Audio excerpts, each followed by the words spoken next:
Queridos amigos, hoy nos vamos a ocupar del mesianismo en los Andes. Este es un tema que me fue sugerido a lo largo de mi investigación sobre Felipe Guamán Poma de Ayala, donde tuvimos la oportunidad de analizar su percepción del orden que existía en la sociedad. Y él consideraba que el mundo estaba al revés. Y el mundo estaba al revés porque se había producido un Pachacuti. La conquista había sido un Pachacuti, que era una situación de caos para los habitantes del mundo andino. Y el único que podía tener la capacidad de poder restablecer el orden frente a este desorden que tenía un carácter cósmico era un personaje que era proporcional en su categoría a el desorden que se había producido, y ese era el rey de España.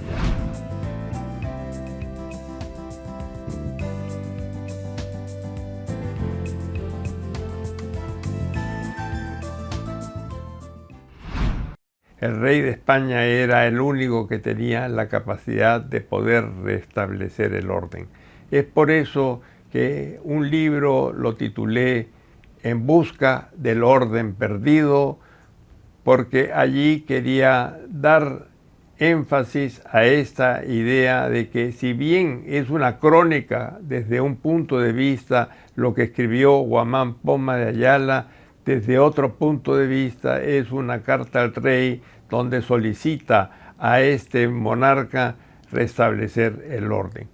Y por los años del 73 se me ocurrió escribir un libro que se llamaba Ideología Mesiánica del Mundo Andino, donde reuní un conjunto de materiales que daban cuenta acerca de un fenómeno, de este fenómeno del mesianismo que se ha reiterado a lo largo de los siglos en el Perú, incluso llegando hasta el siglo XX e incluso hasta nuestros días, con el movimiento de los israelitas del nuevo pacto universal, y en cierta manera también durante la década del 80 con algunos de los movimientos subversivos que se desarrollaron, como fue el caso de Sendero Luminoso, al cual le veo connotaciones mesiánicas a pesar de ser un movimiento secular político, como era el camarada Gonzalo, el líder que manejó a este movimiento. Pero en realidad un movimiento político de corte secular, por sus características, puede adquirir connotaciones divinas, y en el caso de Abimael Guzmán, él se llamaba la cuarta espada porque él había llevado a la perfección al marxismo. Él era la última palabra en materia del marxismo. Todos los marxismos que existían no valían al frente a la ideología que él había desarrollado. De tal manera de que el mesianismo es un tema que puede encarnarse en sectas religiosas propiamente, como pudo ser la de los israelitas del Nuevo Pacto, o organizaciones terroristas políticas, como pudo ser Sendero Luminoso. El tema del mesianismo ha sido estudiado por un conjunto de investigadores muy serios, entre los cuales se cuentan Vittorio Lanternari, que escribió un célebre libro que se tituló La religión de los oprimidos. También tenemos a otro, un británico, Peter Worsley, que habló sobre todo los movimientos en Nueva Guinea, en Nueva Zelanda, que eran los movimientos conocidos como movimientos cargo, Sylvia Thrapp, y así sucesivamente. Hay toda una gama de investigadores que han tratado el tema del mesianismo. El tema del mesianismo es un tema que ha tenido mucha acogida entre los investigadores dedicados al campo de la antropología. Y mesianismo se ha encontrado en distintas partes del mundo, aunque no en todas las sociedades está presente este fenómeno. Caracterización que normalmente se hace del mesianismo andino es que se trata de fundamentalmente tiene una connotación religiosa. Es colectiva en el sentido que debe ser disfrutada por los fieles como una colectividad. Es terrestre en el sentido que debe realizarse en la tierra y no en el cielo, fuera de este mundo. Es inminente en el sentido que ha de llegar pronto y de un modo repentino. Es total en el sentido que transformará toda la vida en la tierra, de tal modo que la nueva dispensa no será una mera mejoría del presente, sino la perfección absoluta. Es milagrosa en el sentido que debe realizarse por o con la ayuda de intervenciones sobrenaturales. La característica del mesianismo andino tiene 3 puntos. Una imagen de desorden total, de malestar social, una imagen de un principio mediador cuyo poder salvador es proporcional a la magnitud del desorden, y una imagen del orden terrenal. Y los ingredientes que tiene el mesianismo andino es, por un lado, una visión cíclica que encapsula el tiempo en edades. Luego hay la presencia de un rey divino, una representación del orden cósmico bajo esquemas duales, una imagen estática del orden social jerarquizado basado en premisas de estatus adscrito derivadas del parentesco y de una orientación matrimonial endogámica. Y la imagen que da todo esto es que el mundo se ha puesto al revés. Y el mismo Guamán Poma lo dice, y cito textualmente a el célebre cronista indígena que escribió a fines del siglo XVI y principios del XVII, que el mundo se pone al revés. Y dice, y como se perdió, se hicieron de indios bajos y de mandoncillos caciques, no lo siendo, y le visitó. De indio tributario mitayo se hizo cacique principal y se llaman don y sus mujeres doña, por ser perdido la tierra, el mundo, lo propio de los españoles pulperos, mercachifles, sastres, zapateros, pasteleros, panaderos, se llaman don y doña. Los judíos y moros tienen don. Todo esto es ejemplo del mundo al revés, porque el estatus de los individuos es un estatus adscrito y no deben de pretender adquirir un estatus superior si no es el estatus que ellos obtuvieron al momento de nacer. Esa es la característica que encontramos como arquetipo, digamos, de los mesianismos que se han dado en el mundo andino. Ahora bien, muchos han creído que el mesianismo que se ha desarrollado en los Andes no existía antes de la llegada de los españoles, que tanto Guamán Poma como los que lo siguieron y desarrollaron movimientos mesiánicos lo hicieron bajo la inspiración de las consideraciones cristianas, porque el cristianismo también es mesiánico.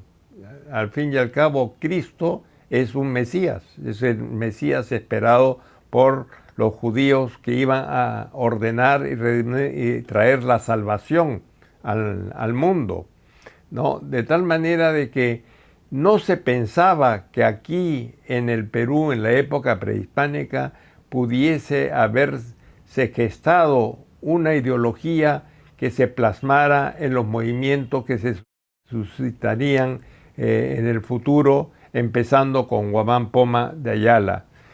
Un ejemplo de que es prehispánico, que hay evidencias de que el mesianismo está ya presente en los Andes antes de la llegada de los españoles, son las representaciones que hay en muchos cerámicos de la rebelión de las armas. Las armas se rebelan, cobran vida y se rebelan ante los hombres. Eso es una expresión del mundo al revés, porque las armas deben de estar al servicio de la humanidad, no ellas ponerse y enfrentarse a los seres humanos. Esta es una tradición que también está presente en Mesoamérica, y esta es una tradición que también se ha continuado a lo largo de los siglos, y en el siglo XX Ricardo Valderrama y Carmen Escalante, dos antropólogos jóvenes cusqueños, encontraron noticias semejantes también, no propiamente de armas que se rebelan, sino que los instrumentos de labranza se rebelan contra los seres humanos porque se han portado mal. Y se consideraba, por ejemplo, que cuando una persona muere va a pasar por una zona donde los batanes se van a quejar: me has golpeado tú, ahora yo te voy a golpear a ti. Esa idea del mundo al revés. Entonces ha mantenido esa continuidad desde la época prehispánica. Ahora bien, la idea de la existencia de un principio metafísico que pone orden al mundo es algo que ha estado latente. Pero antes que se desarrollase esta noción, surge un movimiento que se llamó el movimiento del Taqui Onjoy. Taqui es baile, Onjoy es enfermedad. Y entonces se consideraba este movimiento que el mundo se iba a dar vuelta. Había sido dominado por los españoles, pero que si los naturales, si los nativos se alejaban de la prédica de los sacerdotes, se alejaban de las prácticas religiosas que inculcaban los sacerdotes católicos, entonces sus antiguas huacas, sus antiguos dioses se iban a fortalecer, y al fortalecerse iban a hacerle frente al Dios cristiano y entonces poder restablecer el orden que se había perdido. De tal manera que surgían grupos que eran grupos de a tres, por ejemplo, predicando por distintas partes, y la gente entraba en trance, y en trance comunicaban los sueños que tenían, las experiencias místicas que tenían, y hablaban que efectivamente las huacas estaban tomando posesión de los individuos. Las huacas, las antiguas divinidades que habían tenido en la época prehispánica, se posesionaban de los cuerpos de los individuos, y ellos hablaban a favor de cumplir con este cometido de apartarse de la religión católica para que las huacas se volvieran cada vez más fuertes y pudieran derrotar al Dios, a los seguidores del Dios cristiano. Ese fue el Taqui Onjoy. Este movimiento, el Taqui Onjoy, se desarrolló en la región de los Grucanas, Santa Marcas, de los Grucanas, también en Ayacucho, en toda un área de Ayacucho y parte de Andahuaylas. Y se desarrolló más o menos por los años de 1560. El que se encargó de extirpar a este movimiento fue un sacerdote que estuvo muy vinculado con Felipe Huamán Poma de Ayala, y era Cristóbal de Albornoz. O sea, Cristóbal de Albornoz es famoso porque él trabajó intensamente para poder extirpar a este movimiento. Pero sin embargo el movimiento quedó latente hasta más o menos 1590, porque en 1590 todavía tenemos noticias que se mantenían rezagos de este movimiento, y lo presentaban como una enfermedad que hacía que los individuos entraran en trance. O sea, la idea de entrar en trance era considerado como una enfermedad, ¿no? Ahora bien, aparte de eso, hay un tema que se desarrolla a partir del siglo XVI también. Si nosotros vemos los dibujos que tiene Huamán Poma y Murúa sobre la muerte de Túpac Amaru I es decapitado. Y Atahualpa también lo presenta Guamán Poma de Ayala como decapitado. La idea del Inca decapitado. Esa idea del Inca decapitado trajo un mito que se expandió hasta la fecha y que fue redescubierto, digamos, por José María Arguedas en la zona de Puquio, también en Ayacucho, el mito de Incarri. El mito de Incarri que narra la historia del Inca que es decapitado por los españoles. Incluso hasta hay una representación de Mate Burilado donde se presenta el mundo primero es ordenado, hasta que es decapitado, y una vez que es decapitado el Inca, el mundo se pone al revés. Pero la cabeza es enterrada debajo de la Catedral del Cusco, otros dicen que debajo de la Catedral de Lima, en distintas partes, y que de la cabeza está creciendo el cuerpo, y que una vez que se haya restablecido el cuerpo y la cabeza estén juntos, entonces se va a volver al orden que se había perdido con la llegada de los españoles. Ese es en esencia el mito de Incarri, que está expandido por distintas partes, no solamente en Ayacucho, es también expandido hasta en el norte, en Ecuador, se han encontrado versiones, en Bolivia se han encontrado versiones. Y es interesante que a la par de este tema, el tema de la representación de la muerte de Atahualpa es una constante en muchas provincias. Y hay en Ancash, por ejemplo, se hace esa representación. Entonces se hace una ficción como que se le está decapitando al Inca y se recoge la sangre del Inca. Y la sangre del Inca es rociada a toda la feligresía que está observando el ritual, para de esa manera quedar bendecidos por la sangre del Inca que va a permitir el restablecimiento del orden. De tal manera que las representaciones de la muerte de Atahualpa también tienen una connotación de corte mesiánico. También de corte mesiánico tiene el movimiento de Túpac Amaru II de José Gabriel Condorcanqui, porque José Gabriel Condorcanqui hablaba a sus seguidores y les decía: los que me sigan en esta rebelión que estamos organizando contra los españoles, contra las intendencias, no les van a entrar las balas no les van a hacer ningún daño, porque van a quedar inmunes, pero tienen que seguirme a mí, que yo soy el Inca. Él se proclama el Inca que va a restablecer el orden.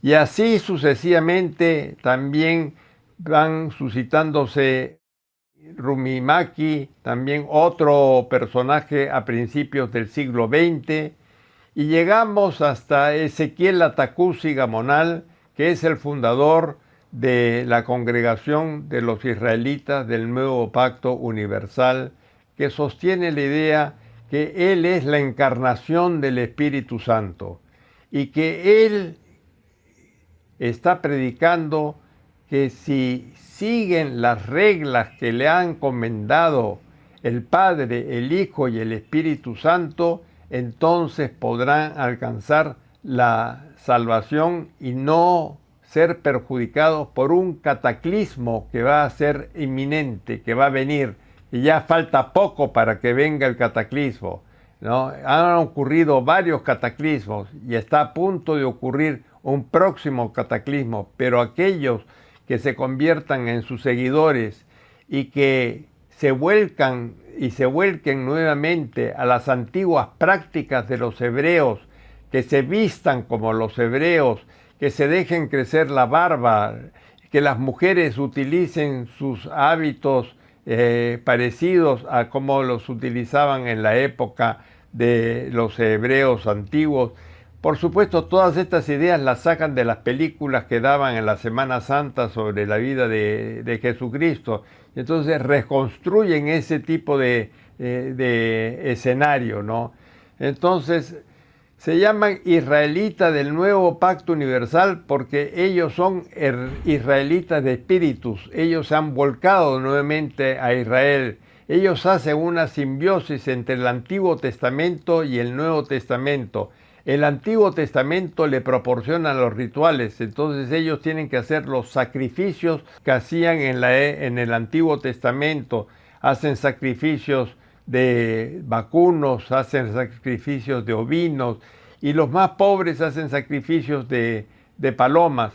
Eso se llaman los holocaustos. Los holocaustos son los rituales más importantes. Ellos consideran de que estamos amenazados de este fin del mundo porque Constantino cometió un gravísimo error.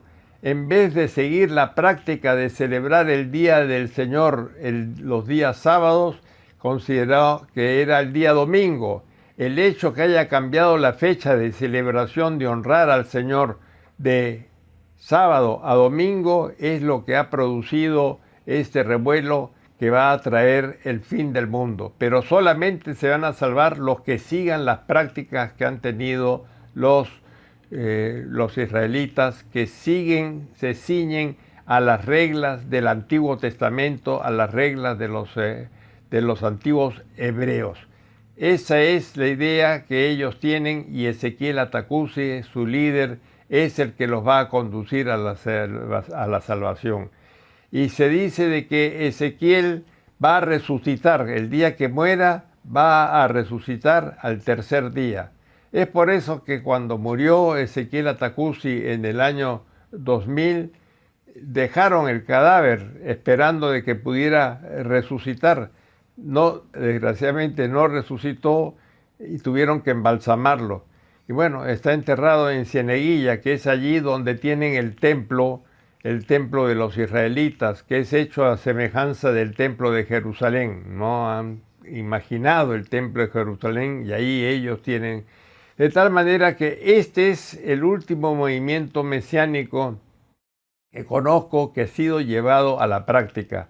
Pero así hemos tenido una gran cantidad de movimientos mesiánicos a lo largo de los siglos y es por eso que titulé mi libro Ideología Mesiánica del Mundo Andino, porque el mesianismo, la idea de que vivimos en una situación de caos, pero que va a venir un Salvador que va a restablecer el orden, sigue presente y está expandido también el mito de Incarrí, que dice que se va a unir la cabeza con el cuerpo y nuevamente, una vez que se haya logrado este fenómeno, se va a restablecer el orden al mundo entero.